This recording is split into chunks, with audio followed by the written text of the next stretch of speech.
मुंबई विद्यापीठाच्या परीक्षा विभागाचा भोंगळ कारभार। परीक्षाच दिली नाही तर विद्यार्थी नापास कसे होणार? कुलगुरू इथे लक्ष देणार का? वांद्रे येथील आरडी नॅशनल कॉलेजची एकता तलवार ही विद्यार्थिनी सध्या विद्यापीठाच्या भोंगळ कारभारानं त्रस्त आहे। एकतानं एप्रिलमध्ये TYBAची परीक्षा दिली। 6 महिने झाले तरी तिला निकालाची प्रत मिळाली नाही। अखेर कॉलेजमध्ये येणाऱ्या निकालाच्या गॅझेट पेपरची कॉपी तिला मिळाली।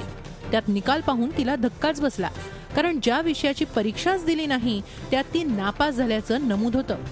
एकतानं परीक्षा दिली इंटरनॅशनल इकॉनॉमिक्सची, पण निकालात ती रिजनल इकॉनॉमिक्समध्ये नापास असल्याचं दिसतंय। विद्यापीठाच्या परीक्षा विभागात तिनं अनेक फेऱ्या मारल्या, तिथं तिला कुणीच दाद दिली नाही। अखेर तिनं पोलीस तक्रार नोंदवली।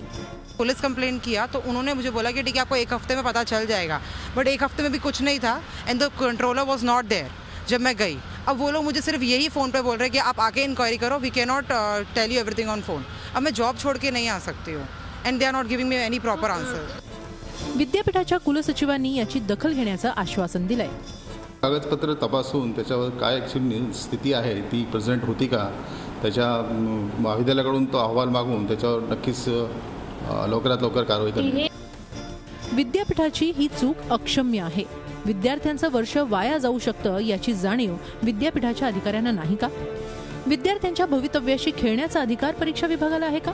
कुलगुरू डॉक्टर संजय देशमुख या प्रकरणाची दखल घेऊन कारवाई करतात का हे पाहणं आता औत्सुक्याचं आहे। दीपाली जगताप पाटील, झी मीडिया, मुंबई।